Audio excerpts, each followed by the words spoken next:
Alors, bonjour tout le monde. Bienvenue au Balado Vivre avec Steph et Fanny. Allô, Steph. Allô, Fanny. Comment vas-tu? Ça va bien. Dans la vérité? Dans la vérité. Toujours. Écoute, nous autres, on a juste cette avenue-là maintenant. Ah, juste cette avenue-là. C'est difficile, hein, de revenir en arrière puis vivre avec les masques maintenant. Impossible. Impossible. Impossible. Rappelons la mission de la Fondation, donc du Balado. En fait, nous, notre mission n'est pas de sauver les gens, mais plutôt de tendre la main à celles qui vivent des épreuves, peu importe l'épreuve. Tout à fait. Donc, le balado, c'est un petit peu dans ce sens-là qu'on reçoit des invités, en fait, parce que par leur histoire, par leur partage, bien, ils peuvent vraiment faire du bien aux autres, mais d'abord à nous. Ah, tout à fait. Écoute, c'est en partageant qu'on se fait le plus de bien. Je pense que c'est un petit peu égoïste à certains niveaux parce que de partager avec tant de femmes qui ont vécu tant d'expériences, bien, ça nous fait voir qu'on n'est pas seul. Exact. Fait que ça fait du bien à nous, puis ben on fait juste le partager. Exactement. Puis en fait, moi, par le biais de mon travail, tu sais, moi je suis directrice d'un magazine, j'ai le bonheur de rencontrer beaucoup de gens, beaucoup de femmes. Notre invitée d'aujourd'hui, je l'ai rencontrée par le biais du Mag 2000, du magazine. Et puis, je l'aime beaucoup. Je l'aime beaucoup et je dois avouer que je ne connaissais pas son histoire quand je l'ai vue. On va vous la présenter tout de suite, puis je pourrais placoter avec elle de la rencontre qu'on a eue. Alors, Julie Deblois, bonjour. Bonjour, Julie. Bonjour Stéphanie. Très heureuse d'être avec vous. Vraiment, je veux vous remercier d'être tout de suite là, de cette belle invitation que vous m'avez faite. C'est vraiment un honneur et un privilège de venir échanger avec vous, mesdames. Bien, merci, on te retourne le compliment. Merci d'avoir accepté, ça nous touche vraiment beaucoup. Absolument. En fait, quand est venu le temps de faire notre planification de balado pour la prochaine année, parce qu'on avait le bonheur d'avoir 2 rencontres mensuellement d'1 heure avec des femmes qui avaient une histoire à partager, un parcours qui pouvait aussi aider les autres qui vivent la même traversée. Écoute, en toute franchise, c'était vraiment dans le haut de ma liste. parce que tu m'as fait du bien à moi dans mon parcours à moi. Puis c'est ce que j'avais envie que les auditrices, les auditeurs, parce qu'il y a des hommes aussi qui peuvent nous écouter, puissent privilégier de cette rencontre-là. Puis privilégier, c'est vraiment, c'est peu dire. Je trouve vraiment que tu es une belle et bonne personne, Julie. C'est la raison pour laquelle cet entretien-là me touche particulièrement. Bien, merci, ça me touche vraiment beaucoup. Merci. Julie, en fait, tu es copropriétaire de Blanc par Rouge, une entreprise familiale, produits gourmets d'érable, coffrets pour entreprises haut de gamme et présence aussi aux Oscars. C'est pour ça que je t'avais rencontré, en fait, que tes produits s'étaient retrouvés aux Oscars. Félicitations pour ce beau projet-là. Vraiment, c'est tout à votre honneur, ton frère et toi et ta famille. Je sais que vous travaillez très fort. Tu es aussi auteur de Regarder devant. Ton livre ici que j'ai lu, que tu m'as offert et que j'ai lu avec beaucoup d'attention. Le parcours inspirant d'une résiliente. On pourra en parler plus longuement dans cet entretien-là. Mais d'abord, je veux juste te dire que ton histoire m'a touchée parce que premièrement, je ne la connaissais pas. Puis souvent, on dit, quand on rencontre quelqu'un, on ne connaît pas les épreuves que cette personne-là a traversées. Puis c'est spécial parce que par ta douceur, par ta bienveillance, par ta lumière, écoute, j'aurais pas pensé ça. Puis ça, c'est... Souvent, ça arrive, Stéphanie. Des fois, on dit, il faut jamais...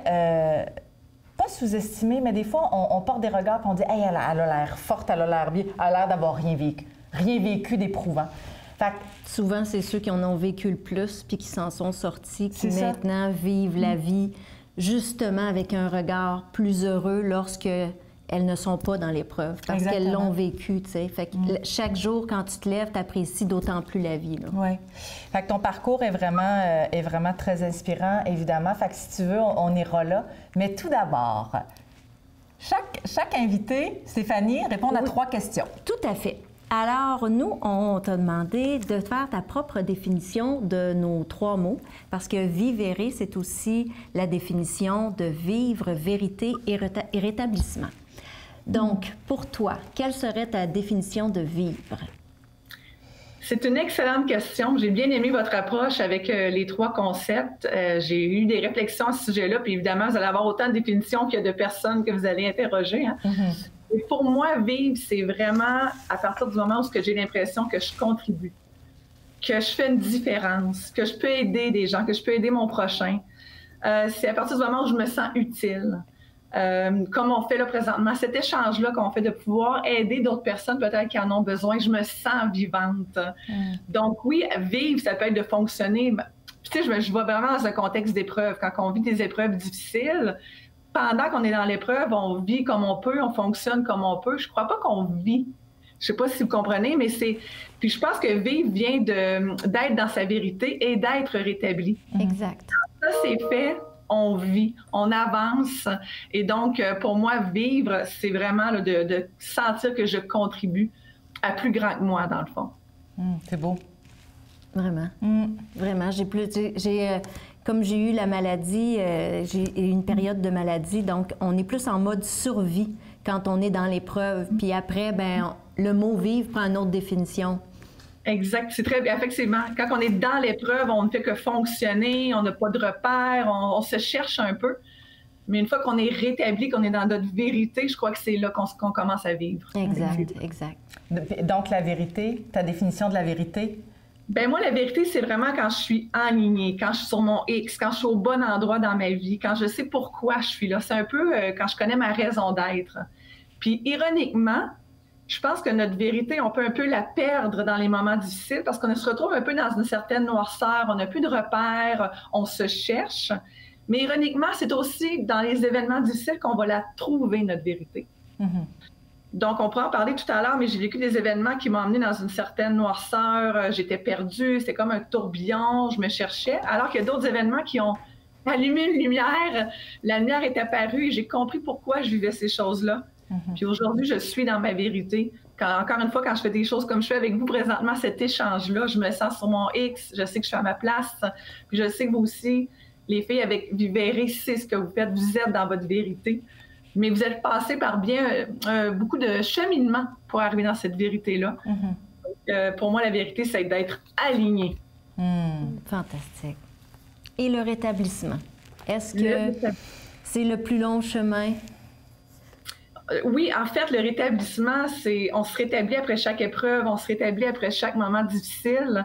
Puis je crois que le rétablissement commence à partir du moment où on est capable de regarder devant, puis de ne pas s'accrocher à ce qui est derrière.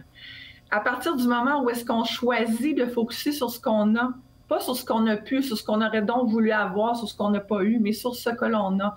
J'ai la santé, j'ai une famille, j'ai un travail que j'aime. Pour moi, quand je commence à penser de cette façon-là, je suis en rétablissement. Puis dans un contexte d'épreuve difficile, je dirais même qu'à certains points, je ne sais pas si vous allez être d'accord avec moi, mais le rétablissement, outre les maladies évidemment, là, c'est un choix. On choisit de se lever debout puis d'avancer. On choisit de regarder en avant puis d'arrêter de s'accrocher à des choses qu'on a perdues, par exemple. Par exemple, le deuil, j'ai perdu un conjoint, j'ai perdu mon père, mon cancer a fait que j'ai perdu certains... Bon, j'ai pas pu avoir d'enfants, mais à partir du moment où je focus sur ce que j'ai dans ma vie, ben là, je suis en rétablissement. Mais tu as tout à fait raison. Ah, excuse-moi. Non, vas-y. Tu as tout à fait raison par rapport au choix parce qu'on a toujours le choix et le but de la Fondation, c'est exactement ça. En fait, dans ce choix-là qu'on a, puis on n'a pas besoin ni d'avoir une maladie, ni de vivre quelque chose de grand. On peut avoir juste le choix de rester seul ou pas, juste ça. Donc, de se présenter à un événement qu'on organise pour vous, d'écouter ce balado-là, moi, je pense que c'est déjà un point de départ de se rétablir. Tu as le choix de le faire ou pas.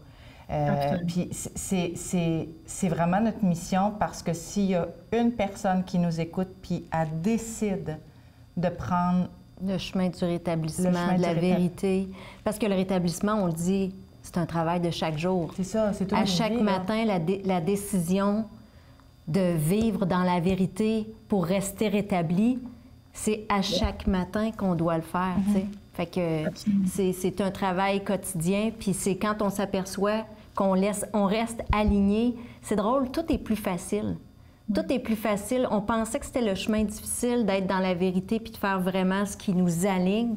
Puis finalement, non. Finalement, tout roule après ça, tu sais. Fait que... Mais j'aimerais beaucoup entendre ton histoire parce que pour ceux et celles qui n'ont pas eu la chance de lire ton livre encore, j'aimerais ça que tu nous fasses un petit résumé de tes épreuves. Parce qu'en fait, tu sais, tantôt quand je t'ai nommée en introduction, j'ai dit copropriétaire, auteur du livre, mais tu es aussi deux grandes choses et c'est pour ça que j'aimerais qu'on les prenne, bien, deux grandes choses et plus dans le sens que tu es aussi aidante naturelle, puis tu es aussi survivante d'un cancer.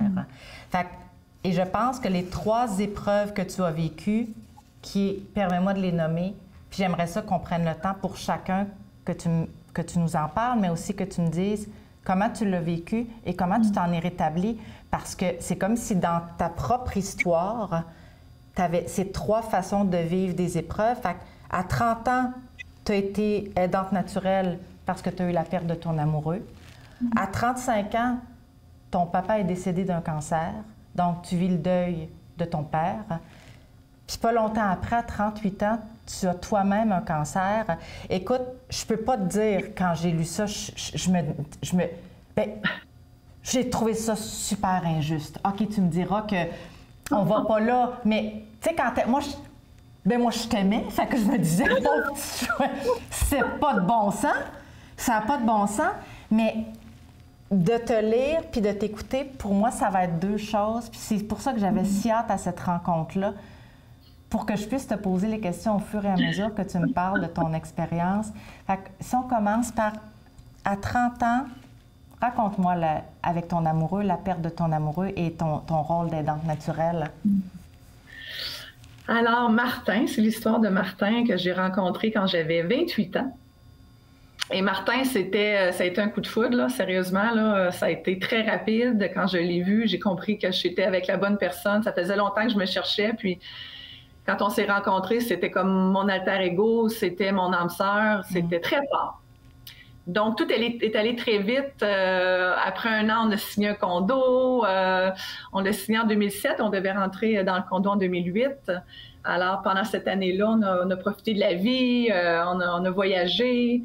Et à l'automne 2007, Martin avait un genre d'ulcère sur la langue. En fait, on pensait que c'était un ulcère. Puis quand il a fait un test, une biopsie, il s'est fait dire que c'était un cancer de la langue. Et j'avais jamais entendu parler du cancer de la langue. Je savais même pas que ça existait. J'avais jamais entendu parler de ça. Et l'oncologue a simplement... Mais c'était un ORL qui a dit, écoute, ça sera pas compliqué. On enlève la tumeur, là, et puis après, on fait de la radio, et bon, après ça, tout va être réglé. Donc, Tout l'automne, là, ça a été la chirurgie. C'était une très, très grosse chirurgie, par contre, là. Il a dû avoir la trachéo. Non, ça m'a beaucoup marqué, moi, cette chirurgie-là. On a enlevé une partie de la langue. On a greffé une veine de son poignet dans la langue pour irriguer la langue. C'était vraiment majeur. Et après l'opération, il y avait beaucoup d'exercices à faire pour retrouver son élocution. Il mangeait mou, on va le dire. Là. Et, bon, il était dans les shakes de protéines et tout. Et ensuite, il y a eu la radiothérapie qui a terminé le 24 décembre. Donc, pour nous, après le 24 décembre, c'était une belle journée. C'était la fin de la radio. Le cancer est derrière.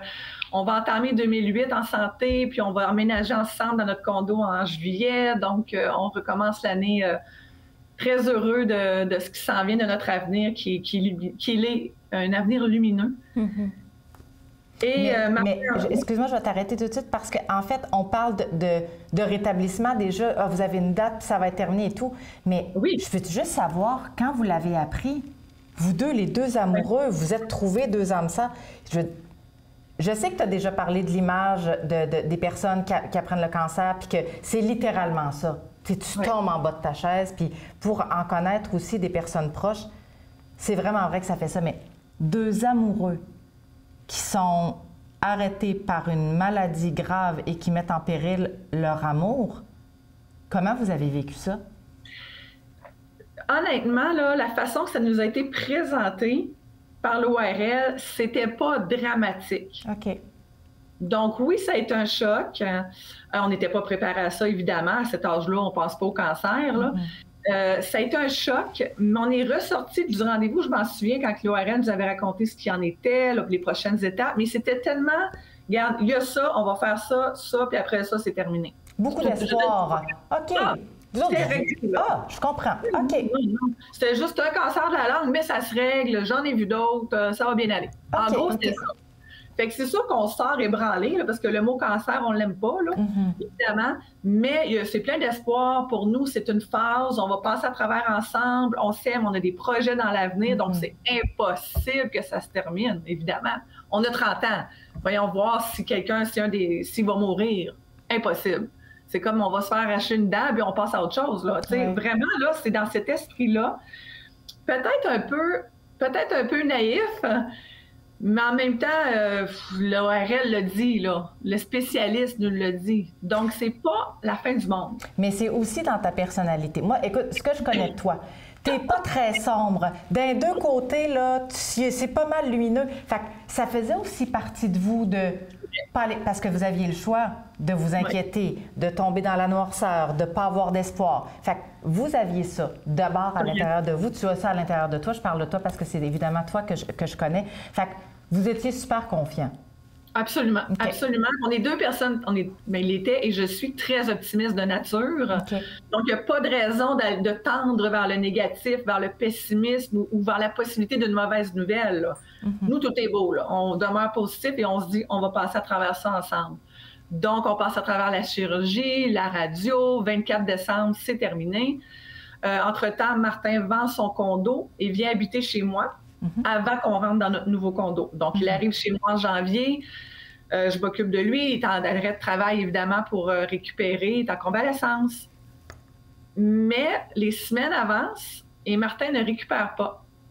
Plutôt que de s'améliorer, ça se dégrade.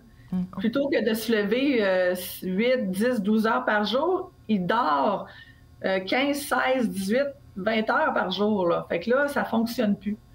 Et un matin, là, je lui dis, là, ça n'a aucun sens, tu n'es pas en train de récupérer, là, il y a quelque chose qui ne va pas, donc on va aller à l'hôpital d'urgence. Donc, on prend la voiture et on se dirige à l'hôpital Notre-Dame, ici à Montréal. Et quand l'infirmière pivot l'a vu arriver, son infirmière pivot, là, j'ai vu dans ses yeux que c'était pas normal. Là, j'ai juste...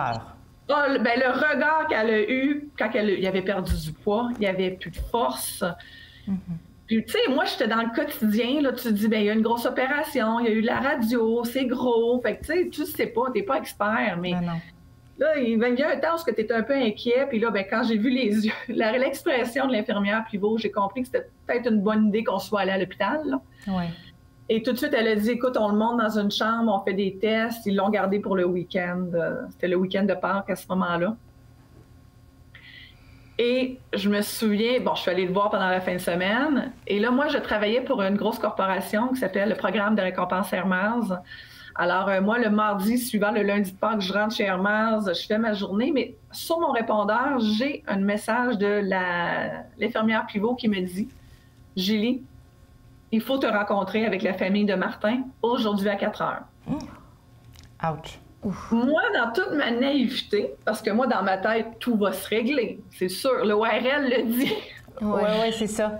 Hein? Donc là, dans ma naïveté, je me dis, bonne nouvelle, ils ont trouvé le problème, ils veulent nous voir pour nous parler des prochaines étapes. Tu sais, quand tu n'as pas d'expérience dans le domaine médical, pourquoi vouloir voir la famille, c'est pas négatif, hein? Exact.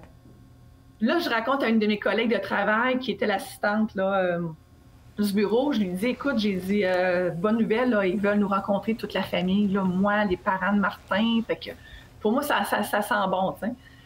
Elle, dans sa tête, elle a compris, là, mais elle me l'a pas dit, sauf qu'elle m'a dit, tu vas y aller comment? J'ai dit, je vais y aller à pied. Non, elle dit, je vais te faire venir un taxi, tu vas pas là toute seule, puis là, je trouvais qu'elle en mettait, tu sais, qu'elle en mettait, mais bon, bref, une voiture est venue me chercher, m'a amenée à l'hôpital. Je rentre dans la salle. En fait, je vais voir Martin avant, dans sa chambre. Puis Martin, moi, il savait ce qui s'en venait, là. Mais évidemment, le médecin lui avait parlé, mais moi, j'avais aucune idée de ce qui s'en venait. Puis je rentre dans la chambre, Martin, il est debout, il est en boxeur. Il n'est pas habillé encore, puis là, je l'agace. Là, je lui dis quelque chose comme « Ah, tu sais, tu me reçois bien aujourd'hui. » Tu sais, je fais une petite blague. Moi, dans ma tête, là, tout va bien, là. Ça va être correct, là. Oh, oui, ça va être correct. Ce que je sais pas, c'est que lui, il sait ce que je vais apprendre. Puis il garde le sourire, puis il me fait un petit clin d'œil comme il avait l'habitude de me faire. Puis, mon Dieu, ça me remonte des choses, parce que ça faisait longtemps, je sais pas, ça me remonte des émotions. Et bref, on se dirige vers la salle avec le médecin, infirmière pivot, les parents de Martin arrivent. Et c'est là qu'on apprend que Martin, son cancer de la langue a dégénéré et qu'il a des métastases partout. Ich. Donc, Martin est rendu à un point où il n'y aura plus rien à faire. Qu'il a possibilité de faire une chimio de soins, de confort, mais que Martin ne passera pas à travers. Honnêtement, je me souviens pas de la moitié de la conversation. Je sais pas qu'est-ce qu'il a dit exactement. Je me souviens juste de ces mots-là. Je suis complètement plus là.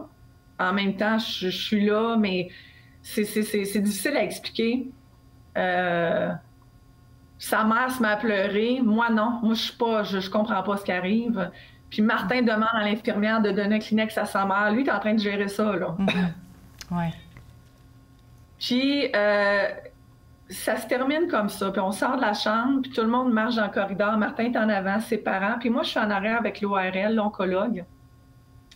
Puis je lui demande de s'approcher de moi. Puis là, je lui dis, j'ai manqué un bout, là, mais moi, il faut que je comprenne ce qui s'en vient pour nous deux. On s'est acheté un condo, on a des projets de vie, on veut fonder une famille. Là, ça veut dire quoi? Moi, il s'en sortira pas. Il reste. C'est quoi le timing? Puis en même temps, tu veux pas le savoir. Tu sais, peut-être qu'il y en a pour des années, mais il y en a peut-être pour 3 semaines. Mais tu veux pas vraiment le savoir, mais en même temps, ta vie est impactée par ça. Ben oui. Donc, il m'a dit quelque chose comme, écoute, ça peut aller de 6 à 12 mois. OK. Mais ça va prendre vient de basculer en une minute. Ma vie vient de complètement basculer et c'est là que je me retrouve dans un tourbillon où est-ce que là, Martin revient chez moi et là, on doit tout mettre en place pour nous accommoder dans ce qui s'en vient parce que Martin a besoin d'un lit d'hôpital, il a besoin d'être gavé, il a besoin de médication, il a besoin de suivi avec le CLSC, de physiothérapie. Il y a un travailleur social qui vient nous voir, il y a un médecin qui vient nous voir. Donc, là, je tombe dans le mode « je suis proche aidante » et je m'occupe de Martin, 24/7. OK. Et là, l'image que j'ai, c'est que Martin a son lit dans la chambre, un lit électrique d'hôpital. La table, la cuisine est remplie de médicaments. Moi, je dors dans le salon parce que là, sa machine fait du bruit, puis on veut bien dormir, fait que je dors dans le salon, puis quand il a besoin de moi, il m'appelle sur mon cellulaire. On a un petit mode de communication comme ça. Et là, vraiment, là, je deviens proche aidante, là. À temps plein, là. À temps plein. Est-ce que tu arrêtes de travailler? Est-ce que cette période-là dure combien de temps? Combien de temps que tu as dû... Peut-être un bon, je dirais 2 mois à la maison. OK. Je n'arrête pas de travailler, mais j'ai un employeur qui est extraordinaire. À l'époque, on ne travaillait pas de la maison comme aujourd'hui. Il me permet de travailler de la maison. Il me permet d'y aller à mon rythme à moi. J'ai toute une équipe qui prend en charge tous les projets que je ne suis pas capable de prendre. Mais je demeure à l'emploi, je demeure salariée. Je ne perds pas mes avantages, mais je vais à mon rythme à moi. Donc, ça m'enlève un gros poids. Parce que ceux qui doivent conjuguer travail et proche aidance, chapeau, là, parce que c'est beaucoup d'énergie, la proche aidance, tant physique que mentale. Oui. C'est toute une gestion d'agenda, là. Et le danger dans la proche aidance, c'est de s'oublier. Oui, absolument. Est-ce que ça t'est arrivé? Oui. Oui.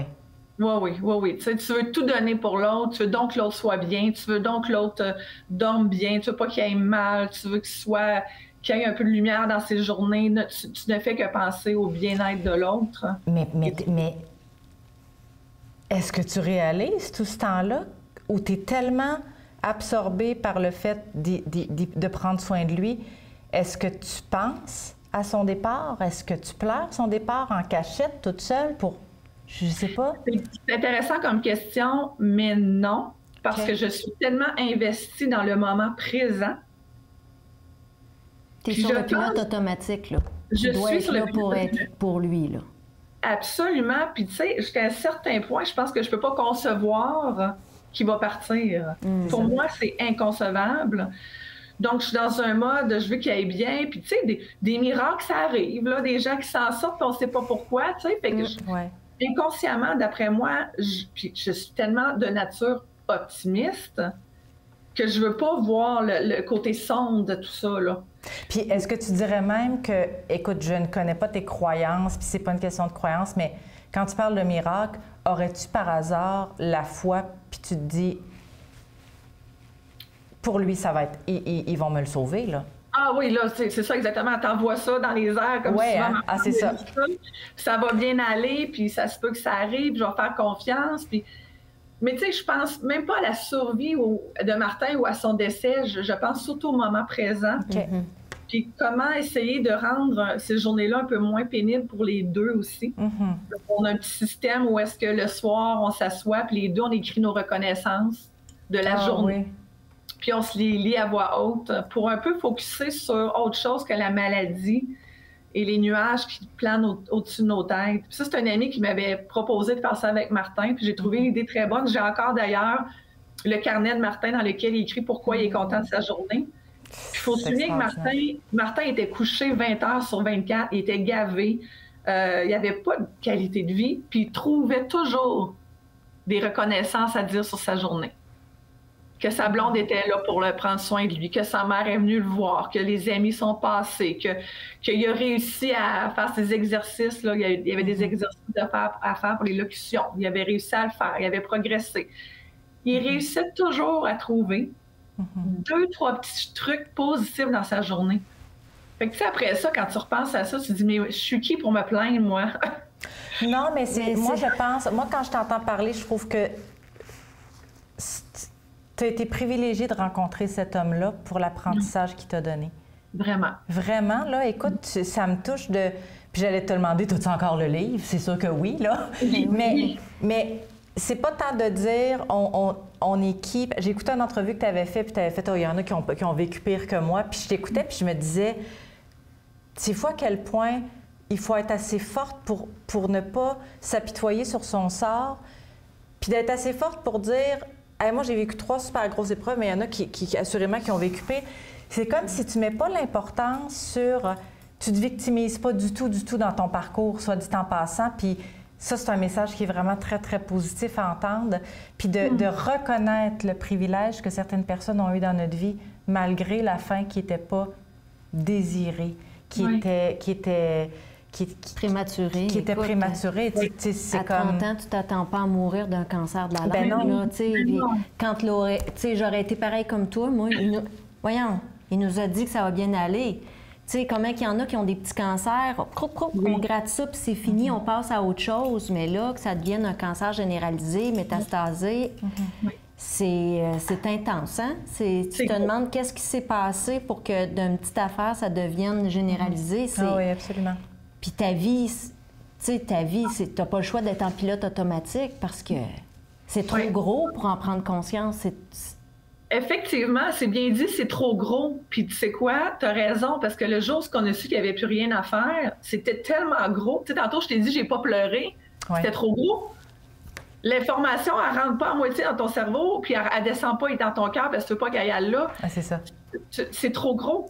Ça a été... J'ai pas catché tout de suite, là. Cette journée-là, ça a pris quelques heures. C'est le soir, je suis allée chez une amie parce que je voulais pas dormir toute seule, puis j'avais vraiment besoin d'être entourée. D'ailleurs, être entourée, outil numéro 1, là, être entourée et ne pas s'isoler. Et tout de suite, j'ai appelé une amie qui m'a dit « Tu t'en viens chez moi ». Et c'est juste quand je suis arrivée chez elle, là, ça a sorti comme un torrent, là. J'ai pleuré, je me suis écroulée par terre. Ça a été épouvantable comme soirée. Mais là, je le réalisais. Là, mon corps le réalisait, mon esprit. Là, je comprenais qu'est-ce qui se passait. Là. Mais c'est vrai que c'est gros. Puis, évidemment, est venu le jour où... Est-ce qu'il était prévu le jour de son départ ou il est parti? Peux-tu juste m'expliquer, il est parti de quelle façon? Oui, alors, il y a un matin, moi, on était encore à la maison. Puis là, je sentais... Il toussait dans sa chambre, mais c'était pas normal comme tout. Fait que je suis allée le voir, puis il y avait du sang qui sortait de sa bouche. Fait que là, c'est 911 tout de suite. J'ai jamais composer le 911 aussi vite. Une chance, c'est juste 3 chiffres, là. Ouais.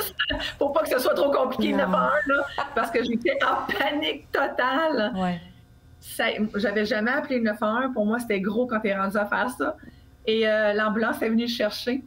Puis je me souviens qu'il m'avait dit, les ambulanciers voulaient lui donner de la morphine parce que pour le sortir, il devait sortir assis sur une chaise. Les escaliers où j'étais, la civière passait pas, ça prenait une chaise, en tout cas, d'ambulance. Puis ils m'ont dit, on doit le piquer, on doit lui donner de la morphine. Et Martin les a regardés, ils ont dit, non, vous me donnez pas ma morphine, c'est Julie qui me la donne. Parce que Julie, elle sait à quelle vitesse la morphine, ça brûle quand ça brûle. OK. C'est ça. Et moi, j'avais la technique avec Martin, alors il m'a dit non, il a dit c'est Julie qui me la donne. Et je me souviens que je suis devenue hyper calme. Là, c'était comme j'avais une mission, c'était de donner comme il faut la morphine à Martin. Puis en tout cas, on a donné la morphine, il est embarqué dans l'ambulance et là, il est allé aux soins intensifs. Et quand il est de l'autre côté des portes des soins, un médecin vient me voir et me dit, si on le perd, est-ce qu'on le réanime? Dans ma tête, je dis, c'est quoi cette question-là? C'est sûr, vous le réanimez. Vous le laissez pas partir. Fait que, ils l'ont pas perdu, heureusement. Martin est revenu et là, il a été hospitalisé là, jusqu'à la fin. Puis là, j'ai dormi beaucoup à l'hôpital. Moi, il m'avait installé un lit d'appoint. Je restais à l'hôpital avec lui. Je m'occupais de lui. J'étais encore proche aidante, mais à l'hôpital, jusqu'au jour où on nous offre de déplacer Martin en soins palliatifs dans une aile pour le palliatif. Et ça a été un gros changement très positif d'aller là parce que les soins palliatifs sont faits de sorte que la famille est là pour avoir des moments de qualité avec la personne malade et non pas encore s'affairer à prendre soin de lui, mais vraiment de profiter du moment avec lui. Fait que tu as pu délaisser l'aidante naturelle puis tu as pu terminer en étant une amoureuse. C'est ça. Ouais. D'être là juste pour lui, mais avec lui en tant que la conjointe de Martin. Ouais. Exact. Donc, juste de lui donner la main, puis d'être avec lui à côté de lui, puis juste d'être ensemble. Pas besoin de parler, mais juste d'être avec lui pour ses derniers moments. Alors là, il est décédé. Là, un matin, j'avais un message sur ma boîte vocale. C'était sa mère qui disait « Julie, viens-t'en là, parce que on est rendu à la fin. Okay. » Donc, je suis allée aux soins palliatifs. Il n'était pas encore décédé. Sa mère m'a laissé un moment avec lui, mais il n'était plus là, il n'était plus conscient. J'ai eu un moment seul avec lui, sa mère aussi, son frère, à Martin. Et après, on s'est rassemblés autour de lui, puis ça a pris, bon Dieu, peut-être une demi-heure, puis il est parti, là. Est-ce que tu considères que, d'abord, mes plus sincères sympathies d'avoir perdu ton âme sœur, je trouve que c'est horrible, d'une très grande tristesse, mais quand on considère que la vie est faite d'expériences, on doit le considérer, puis est-ce que tu as eu le temps de lui dire ce que tu avais envie de dire avant qu'il parte? Est-ce que, tu sais, les espèces de regrets, dire j'aurais tellement voulu dire ça à Martin, as-tu eu le temps de lui dire? Hein? Oui. Bien, nous, on se disait déjà tout au fur et à mesure, je pense. Donc, j'avais pas des trucs qu'il fallait absolument que je dise avant qu'il meure. Je pense qu'il savait à quel point je l'aimais, je savais à quel point il m'aimait. Je pense que on a toujours été authentiques ensemble. Donc, quand il est parti, il n'y avait pas de regrets, il n'y avait pas de... Puis ça s'est fait dans une très grande sérénité. Ça n'a pas été marquant, comme la fin était en douceur.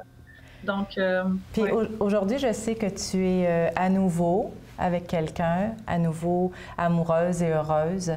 Je suis contente parce que tu avais droit à ça. Est-ce qu'il y en a qui auraient pu dire « Bon, j'ai donné mon cœur une fois, puis le refermer pour toujours ». Je pense que c'est pas évidemment ce que Martin aurait voulu, c'est pas ce que les gens souhaitent. Quelle place a Martin encore aujourd'hui dans ta vie? Est-ce que tu penses encore à lui? Est-ce que les choses te rappellent lui?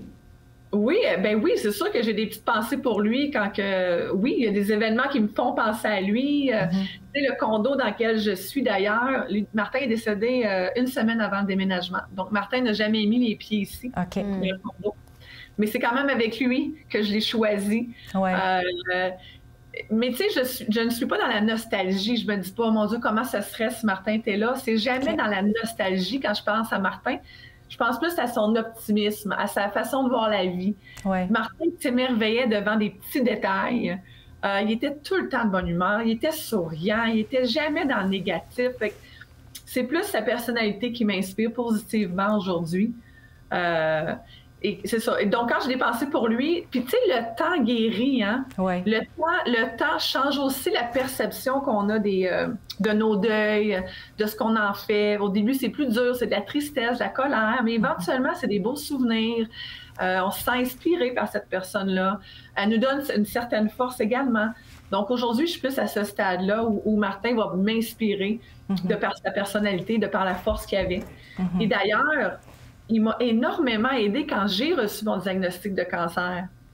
Bien, allons-y, oui, là. allons-y. C'est ça. Allons-y. Parce qu'entre-temps, il y a eu le deuil de ton père, puis on pourra y revenir, mais allons là. J'adore. Allons là. Ce sont les liens, la boucle. Exactement. Voilà, OK. Alors, ben oui, mon tour. Hein. Moi, je suis allée faire mon fameux examen annuel. Oui. Et là, le médecin, bon, comme d'habitude, je fais mon examen, mon pap test qu'on appelle. Hein. Et mon médecin de famille que j'ai depuis que je suis née m'appelle quelques semaines plus tard, puis il me dit, écoute, Julie, on a trouvé des cancers, des cellules précancéreuses dans ton col. Ouais. Puis ça, c'est fréquent. C'est Absolument. pas un problème. Il y en a plein. Puis après, j'en ai parlé à des amis, puis j'ai réalisé que j'avais plein d'amis qui en avaient eu. Absolument. J'avais jamais entendu ça. Donc, mon médecin me dit, écoute, il n'y a pas de problème, on peut enlever ça, on va juste faire on va t'envoyer voir un gynéco, puis il va les brûler. Je crois qu'il fallait les brûler. Bon, de mémoire. Donc, pas de problème. Fait que moi, je raccroche, puis je suis un peu chambranlée d'entendre le mot pré-cancer, parce que ça demeure bien, tu sais, ça s'en va vers le cancer, hein? Oui. Fait que, mais encore une fois, il y a de l'espoir, hein? Ça se règle, ça a l'air d'être bien normal. Tu repenses-tu à l'ORL qui t'a dit « ça se règle » ? Oui, madame. Et tu vas voir dans la prochaine étape, parce que ça, j'ai pas oublié. Donc, moi, pour l'instant, j'ai pas le cancer. J'ai pas un diagnostic de cancer. Je m'en vais voir un gynéco qui est supposé de juste m'enlever les cellules. OK. Mais lui, il me dit, ah, moi, je vais te faire une biopsie. Ah ben là. Là, déjà, le mot biopsie, tu fais, OK, lui, il a des doutes sur quelque chose. Ouais. Il me fait une biopsie. Et là, on me rappelle, puis là, on me dit, ah ben finalement, c'est le cancer du col. Ah là, c'est moins drôle. Quel stade? Quel stade? Ils appelaient ça, eux, je ne veux pas dire n'importe quoi, un B1. Donc, OK. c'est quand même encore très au début, Oui. mais il est agressif. Donc, il ne faut pas perdre de temps. Non, OK. Donc, je me retrouve à aller voir une oncologue. Pour différentes raisons, c'était à Québec que je suivais à l'Hôtel-Dieu, parce qu'on est associé avec Tedford, puis c'est à Tedford que j'ai été diagnostiquée. Donc, je me retrouve à l'Hôtel-Dieu de Québec et je rencontre l'oncologue qui m'explique, écoute, cancer du col, ce ne sera pas compliqué. On l'enlève? On l'enlève. Oh, plus de colle. Oui, c'est ça. On enlève le col, on peut enlever l'utérus. Elle dit, je vais aller voir un peu qu'est-ce que je peux faire pour l'utérus, mais après ça, normalement, ça va bien aller. Là, j'ai dit, attends, là. Et Moi, j'ai ça déjà veut dire entendu autre ça, chose. cette histoire-là. Ah oui. De dire qu'il n'y en a pas de problème. J'ai dit, moi, je vais passer des scans, des IRM, des PET scans, on va faire le tour. J'ai dit, moi, je vais être certaine que c'est pas ailleurs. Parce que des fois, on se concentre, là, c'est une gynéco-oncologue. Fait qu'elle, elle se concentre sur le gynéco. Exact. Mais l'ORL, c'est concentré sur la langue à Martin. Exact. Ben voilà. Fait que là, je demande de faire les tests au complet. Ce que l'on fait, puis bon, je n'ai rien ailleurs. C'est vraiment là, centré sur le col. Et là, elle me rencontre pour m'expliquer un peu ce qui s'en vient pour moi. Donc, c'est vraiment une chirurgie où on enlève le col. Et là, la grande question, moi, j'ai 38 ans à ce moment-là, elle me dit, si tu veux des enfants, parce que là, j'en ai pas, ou que tu prévois peut-être en avoir, elle dit, je peux te faire l'opération de sorte à ce que je touche pas toi ton utérus, puis il y aurait moyen, peut-être, si ça fonctionne, là, ça veut pas dire que ça va être fonctionnel, mais si tu veux des enfants, tu veux que je te laisse l'espoir d'en avoir, je peux te laisser ton utérus. Puis honnêtement, là, moi, de toute ma trentaine, là, depuis le décès de Martin, là, des enfants, là, le projet avait pris le bord un peu. Puis honnêtement, je ne sentais pas cet appel-là que beaucoup de femmes ont. Oui. Mais ça planait au-dessus de ma tête. Puis je me disais, si j'en veux, là, c'est quand même là, il faut que ça se fasse. Ouais. C'est une question qui me pesait beaucoup depuis plusieurs années. Et quand elle m'a dit, écoute, soit que je t'enlève l'utérus et le col, ou je t'en laisse un bout, j'ai fait, tu sais quoi, tu m'enlèves tout. Je prends pas de chance. Premièrement, La vie je a prends choisi pour toi, là. Exactement ça que je me suis dit. J'ai dit, sais-tu quoi, je l'ai ma réponse. Là, je vais arrêter de me poser la question si je veux des enfants ou non. Exact. J'ai ma réponse, on enlève. Comme ça, j'ai moins de chances de récidive, évidemment. Et c'est quoi les enfants? J'ai des neveux et des nièces, là. Je vais focuser sur les enfants de mes amis. Je vais trouver, c'est pas grave. Je vais focuser sur ce que j'ai. et pas ce que j'aurais pas. Exact. Et c'est comme ça que j'ai demandé à l'oncologue de finalement enlever utérus et col. Donc, et j'ai pas eu besoin de radio, pas eu besoin de chimio. Fait que ça a quand même, là, somme toute, bien été pour moi. Là. Vraiment, vraiment. Puis j'ai vécu avec beaucoup plus d'espoir. Et tu sais, là, je savais que c'était correct, que j'allais m'en sortir. On avait fait le tour, là, donc tu sais, c'était pour moi pas aussi dramatique que ce que j'ai vécu avec mon père Martin. Là. Fait que cette période-là, en fait, de quand même, il y a quand même de l'inquiétude là, par rapport à ton cancer. Mais est-ce que tu peux répondre à ma question bien simple? Puis je suis certaine qu'il y en a qui se posent. Ton amoureux, ton père et toi, tu te demandes-tu qu'à un moment donné, quand est-ce que ça va finir? Tu trouves pas que c'est beaucoup pour un seul être humain ou tu vas jamais là dans tes réflexions? Honnêtement, Stéphanie, là, j'y vais pas. Puis c'est vrai que la réaction de beaucoup de mon entourage, ça a été « mais c'est donc bien injuste, puis ça n'a pas de bon sens ». Mais je l'ai jamais vu comme ça. Je sais pas pourquoi. Peut-être que je veux justement ne pas aller là, premièrement. Puis tu sais quoi, l'accumulation de ces événements-là, un jour, m'a fait réaliser, quand j'étais dans les traitements, pas les traitements, mais quand j'avais eu le diagnostic et que j'attendais pour mon opération, je me disais, moi, tout ce que j'ai vécu, là, je l'ai pas vécu pour rien, là. Il faut que ce soit constructif, il faut que ça me serve dans ma vie. Il y a une raison pourquoi je vis tout ça, puis je veux en faire quelque chose.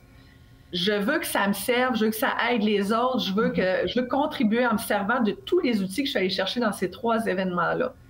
Et c'est là que j'ai pensé, bon, que j'ai écrit un blog, que j'ai écrit un livre. C'est depuis ce temps-là que je suis impliquée pour la Fondation québécoise du cancer. J'accompagne des proches aidants, des gens qui ont le cancer. Je fais des balados avec vous. Ça fait partie. C'est parce que j'ai vécu ces choses-là que je suis là aujourd'hui, là. Mais ça, là, je comprends tout à fait. C'est exactement la raison pour laquelle on a fait une fondation, Stéphanie et moi. Tu sais, nous autres, c'est vraiment notre cœur. On s'est dit, pourquoi avoir vécu des choses différentes, semblables, puis être ressortis les deux avec la même conclusion, c'est-à-dire, je peux pas croire qu'on peut pas rien faire avec ça. Je peux pas croire. Exact.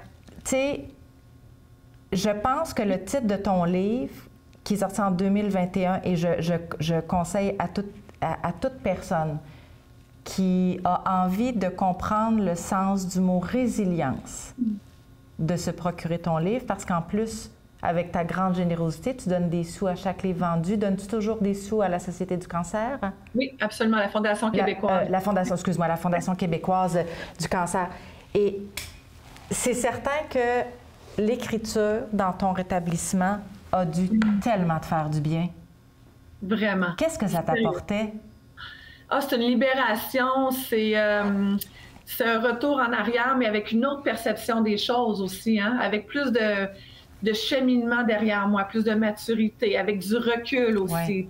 Je suis plus mature face à ça. Puis ma perception de l'événement a changé avec le temps, avec tout ce que j'ai vécu. Hein. Je parle de l'événement de Martin beaucoup, celui de mon père, puis même moi aujourd'hui, ça fait quand même, c'était en 2015. Donc, d'écrire le livre ça a été un cheminement ça m'a tellement aidé. J'ai tellement aimé l'aventure.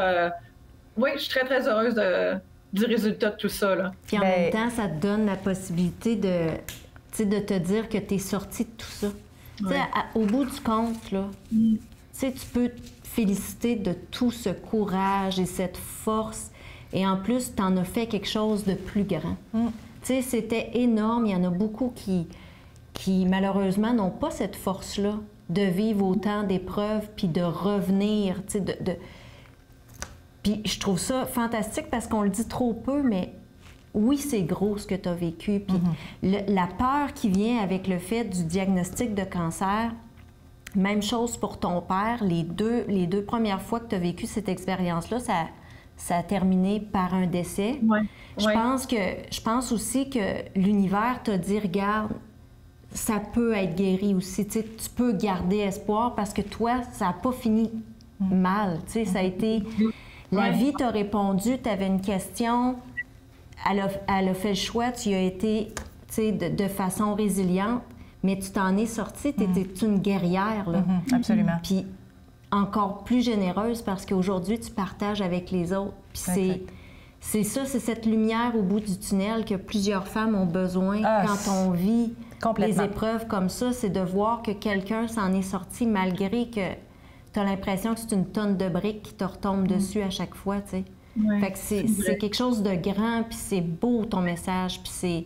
Ben, c'est plein d'espoir. C'est plein d'espoir. Tellement d'espoir. Puis, tu sais, moi, j'entendais beaucoup, jusqu'à ce que je le vive, là, j'entendais tout le temps le mot « il faut vraiment avoir de la résilience, être résilient Ouais. ». Puis, je pense que pour comprendre le sens, au-delà de lire la définition, je pense qu'il faut vivre certaines choses pour comprendre que la résilience, en fait, ta définition, toi, de la résilience, après avoir vécu tout ça, ce serait laquelle? Parce que c'est regarder devant le parcours inspirant d'une résiliente. Ben écoute, le titre de mon livre, pour moi, c'est ça, la résilience. C'est regarder devant. C'est de regarder devant dans l'épreuve, de ne pas s'arrêter puis de regarder où on est ou de regarder en arrière. C'est d'avancer, c'est de faire un pas malgré les épreuves, malgré les difficultés. Puis on dit pas que c'est facile, vous le savez, hein, les filles, c'est pas facile. Là, non, c'est pas facile. Mais, puis Stéphanie l'a dit tout à l'heure, c'est un choix au quotidien. Ouais. Se lever le matin puis dire, là, je me lève à matin, je fais un pas de plus, puis je regarde devant. Les choses continuent. Je n'ai plus, j'ai plus Martin, il n'est pas venu habiter avec moi en condo, on n'a pas eu d'enfant. C'est vrai. Mais aujourd'hui, j'ai ça, puis j'ai ça. Exact. C'est ça, la résilience aussi. Ouais. C'est de s'accrocher à ce qu'on a, ce qu'on peut bâtir, ce qu'on peut construire. Puis ce qui est en arrière, c'est fait. Puis, tu sais, on dit souvent, ce qui nous arrive, on n'a pas le contrôle sur ce qui nous arrive, mais tabarouette qu'on a le contrôle sur comment on va le gérer. Exact, absolument. tout à fait. Puis l'autre phrase qui est bien connue, puis on essaie de se réconforter avec ça, on a les épreuves qu'on est capable de surmonter. Ouais. Tu sais, mais je tiens vraiment à dire que ta force, ton courage et ta résilience, c'est vraiment super inspirant, Julie. Je comprends que tu sois positive, je comprends que tu vas pas là, mais sache que pour toutes celles qui lisent, qui écouteront, qui te verront, qui te croiseront, tu sais, cette main-là tendre qui va être sur ton épaule, là, tendre parce que ça sera pas une claque en arrière, ça sera pas une claque sur le dos qu'ils vont te donner parce que c'est pas ça que tu mérites. Tu mérites beaucoup d'amour, de tendresse puis de douceur. Je pense que tu vois peut-être pas l'ampleur que tu as face à ton parcours, en fait, l'espoir que tu peux donner à d'autres, puis surtout l'inspiration. Je te trouve belle dans cette facette-là de toi, de dire, écoute, il y a vraiment ça. Puis tu donnes le goût d'aller vers ce chemin-là qui est plus lumineux. Et quand j'ai écouté, tu as fait un truc et tu as parlé de ton bénévolat, puis je me suis dit, elle ne s'est même pas arrêtée à son livre. Elle ne s'est pas arrêtée là. Tu fais-tu encore du bénévolat parce que tu le trouves important? Tu disais que c'est extraordinaire, hein? Ah, mon Dieu, moi, je m'épanouis comme personne avec ça. En fait, ce que je fais, c'est que j'accompagne des proches aidants. Donc, j'ai un appel hebdomadaire ou bi-hebdomadaire avec eux, 1 heure à chaque fois. C'est anonyme, mais je les accompagne dans leur processus. Et il y en a une personne, ça fait 3 ans que je lui parle régulièrement. Elle est passée comme proche aidante à endeuillée à diagnostic cancer. Elle a tout vécu. OK. Fait que moi, tout ce qu'elle vit, là, des fois, là, tu le sais. des fois, je lui dis, je sais exactement. Tu sais, quand tu dis, je te comprends, là, puis que c'est vrai. Ouais. Tu sais, moi, j'ai des amis qui disaient, je te comprends, tu dois avoir de la peine. Oui, mais tu comprends pas. Impossible. Tout à fait. On se disait ça, nous aussi. On se disait, tu sais,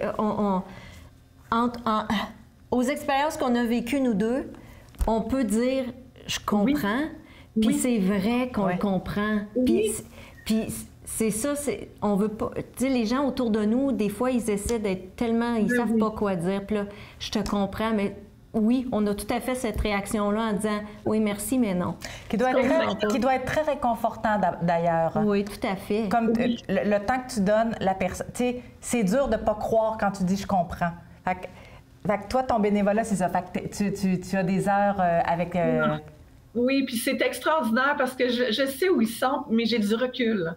Fait que je sais comment ils se sentent, je sais c'est quoi leur pensée, leur anxiété, je le comprends, je l'ai vécu. Donc, je connais un peu les mots à leur dire, les mots d'espoir aussi. Puis c'est drôle parce que des fois, il y en a qui trouvent que j'exagère quand je leur dis que ça va aller mieux. Bien, c'est sûr. Mais 1 mois, 2 mois, 3 mois plus tard, ils me disent tous, « T'avais raison, Julie, je vais mieux. » Mais je le sais, je le savais, je l'ai vécu. Exact. Mais quand tu es dans la noirceur, tu ne crois pas qu'il y a de la lumière quelque part. Mais quelqu'un qui l'a vécu puis qui dit « Il y en a de la lumière, mais laisse le temps au nuage de se tasser. » Ça donne l'espoir. Oui, même si c'est difficile. C'est pour ça que j'aime le bénévolat que je fais. Je vois l'évolution de ces gens-là qui partent de très loin de la noirceur, puis tranquillement, ils deviennent lumineux. Ils changent leur façon de voir leur événement qui leur arrive. C'est magnifique à voir, puis c'est du un par un là. Mais j'aime beaucoup cette interaction-là que j'ai. C'est la plus belle définition de donner au suivant. C'est vraiment extraordinaire parce que tu as une force incroyable, puis de prendre le temps de la partager aux autres, puis de leur montrer le chemin de la lumière. Tu le fais pas pour eux, mais tu leur dis, regarde, tu vas voir. Fait que c'est vraiment grand. Félicitations, vraiment, tu es une personne extraordinaire. Vraiment. Merci. Vraiment. Fait que tu dirais à ces personnes-là de conseil, restez pas seuls. Tournez-vous vers les organismes, il y a des personnes qui sont là pour vous écouter, c'est ça que tu leur dirais? Ah oui, de ne pas rester seul, s'entourer, être avec nos amis, nos familles, chercher les ressources, il y en a beaucoup. Gabi Verré, vous en êtes la preuve. La Fondation, il y a tellement de ressources disponibles, fait que allez les chercher, ces ressources-là, puis ça peut juste bien aller après ça. Mais déjà, d'aller chercher de l'aide, c'est un grand pas vers le rétablissement. Juste le fait de prendre la décision d'aller chercher cette aide-là, ouais. Il y a un bout de chemin de fait, là. Bien, moi, je trouve que c'est le plus difficile parce que, en fait, quand tu as réalisé que tu avais besoin d'aide, c'est devenu beaucoup plus concret. Parce qu'on peut rester dans le déni vraiment longtemps puis dire ça va bien aller. Sauf que, pour moi, avoir fait une partie de mon cheminement seule, quelqu'un m'a dit ça se fait, mais c'est plus souffrant. Fait que moi, ce que j'ai juste envie de dire aux gens, ça se fait, mais c'est plus souffrant. Pourquoi? C'est ça. Prends-la pas ma main, je te l'attends, prends-la pas, mais si tu changes d'idée, elle va être encore là. Fait que puis ce balado-là qu'on fait ensemble va pouvoir être écouté au moment où il va sortir, mais il va pouvoir être écouté dans 1 an, dans 5 ans, dans 10 ans. Puis je sais qu'il y a plusieurs femmes, plusieurs personnes, puis des hommes aussi qui pourront prendre, en fait, le plus grand message que moi j'ai compris de cette rencontre-là, Julie, c'est que la lumière a fini par arriver. La lumière a fini par arriver. Puis si on est capable, après que la grosse tornade soit passée, après que le vent est soufflé, d'y trouver le sens de cette expérience-là, puis être capable d'en faire profiter les autres, bien, je pense que c'est ce que tu démontres, puis c'est ce qu'il y a de vraiment beau et généreux de ta part. Vraiment. Merci. Mais ça va avec vos 3 concepts, je peux me permettre. Une fois rétabli, qu'on trouve notre vérité, c'est là qu'on vit. Ah, c'est le noyau de la vie. Exactement. C'est tellement ça. Nous, c'est pour ça qu'on brainstormait, puis c'est toujours ça qui revenait. C'est toujours ça qui revenait. C'est ça la réponse. Il est où le bonheur? Il est là. Quand tu arrives vraiment à aligner ces 3 concepts. Puis ça a l'air bien banal de dire ça comme ça, mais quand tu te mets à y réfléchir, puis c'est souvent ce que les femmes qui étaient au premier événement nous disent, « Hey, finalement, je n'étais pas tout enligné, hein? » Puis on a l'impression qu'on va bien, notre vie de tous les jours, parce qu'on est sur le pilote automatique. Mais on va bien. Mais on va bien. C'est ça. Sauf que pourquoi pas vouloir pousser l'expérience et dire... Hey, mais je pourrais tester cette affaire-là. Puis, si je me dépassais pour voir... Parce qu'on peut rester là où on est. Il n'y a pas de mal. Sauf que ce qui s'est passé dans l'événement 1, puis il y a l'événement 2 au mois d'avril à Nicolet, un autre week-end, puis on va se promener à travers le Québec, c'est que ça nous fait juste réaliser que là où on est, c'est bien, mais de voir... ce qu'on n'a pas vu, c'est-à-dire là où on peut aller. Puis la vie est grande, notre vie est grande. On peut tellement en demander plus. Oui. Juste en étant... On peut plus. Oui. C'est ça. C'est juste s'ouvrir le cœur plus grand puis dire que notre vie, c'est nous. On le mérite de la vivre pleinement. Pleinement. Parce que j'ai vraiment...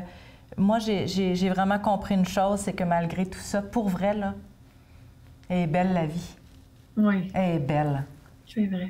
Tu sais, c'est pas une ligne droite, mais sinon, ça serait quoi une ligne droite? Ça serait plate. C'est la beauté de la vie, hein? C'est ça, pareil. C'est la beauté. De la façon, selon le regard qu'on porte sur elle, selon l'expérience qu'on se veut d'elle, elle est vraiment belle. Vraiment belle. Oui. Ma belle Julie, écoute... L'heure est déjà passée. Merci. Ça va vite, c'est incroyable. Incroyable. Écoute, privilège de t'avoir. Je veux rappeler aux gens qu'il y a la fondation dont tu as nommé. Il y a aussi le site Internet, Stéphanie, où il y a une foule de références pour celles qui en ont besoin. Pour celles qui en ont besoin, il y a toutes les coordonnées sur notre site Internet, sur l'onglet « Aide disponible ». Et puis, on en rajoute quotidiennement, hebdomadairement, on essaie de tenir ça à jour. On restera toujours disponible par courriel ou par téléphone. Nos numéros, nos coordonnées apparaissent à l'écran. On a le Facebook, Instagram, on a un groupe privé, même Femmes Vivérées. Si on a besoin de se vider le cœur en sécurité, à partager, c'est un petit groupe. Fait que vous pouvez aller sur notre Facebook de la Fondation Vivérée. Puis demandez-nous exactement. De nous demander d'être là. Vous ajouter. Vous n'êtes pas obligé d'écrire, vous n'êtes pas obligé, mais vous pouvez juste lire. Puis regarder ce que ça vous fait en dedans, puis de voir s'il n'y aurait peut-être pas quelque chose de plus lumineux. Fait que c'est vraiment notre mission à nous. Puis bien, on a toujours des articles promotionnels ici. Oui. On les aime bien, nous autres, Julie, nos beaux articles, parce qu'ils nous rappellent juste que la grosseur du cœur, c'est fait volontairement qu'il soit gros, pour nous rappeler qu'on est important, pour nous rappeler que ce qui est important, bien, c'est ce qu'on a dans le cœur, de nous rappeler qu'on en vaut la peine, puis de nous rappeler aussi qu'on doit prendre soin de nous. Alors, je te souhaite de prendre soin de toi, ma belle Julie. Je souhaite qu'on se voit plein de fois, qu'on puisse continuer à partager, puis que les gens puissent voir quelle belle personne tu es malgré les épreuves que tu as dû traverser. Merci beaucoup. Merci à vous deux encore une fois de m'avoir reçu sur votre balado. C'est un privilège. Je suis vraiment honorée. Merci à vous. Merci infiniment. Stéphanie? Rappel de l'événement extraordinaire. Extraordinaire, 20-21 avril prochain à l'hôtel Montfort. 2 journées de conférences avec Nathalie Simard, Julie Perrault et d'autres invités. Et nous-mêmes. Nous-mêmes, nous serons conférencières. Un petit bout de notre histoire. Et on remercie amplement nous, TV, de nous permettre de faire ce podcast. Vraiment, c'est tellement apprécié. On a vraiment beaucoup de plaisir. Absolument. Puis, ça nous fait du bien à nous aussi, en espérant vous faire du bien à vous aussi. Merci Stéphanie pour ta présence. Puis il faut rappeler aux gens qu'il n'est jamais trop tard pour commencer à vivre. Merci. Merci. Bye. Bye.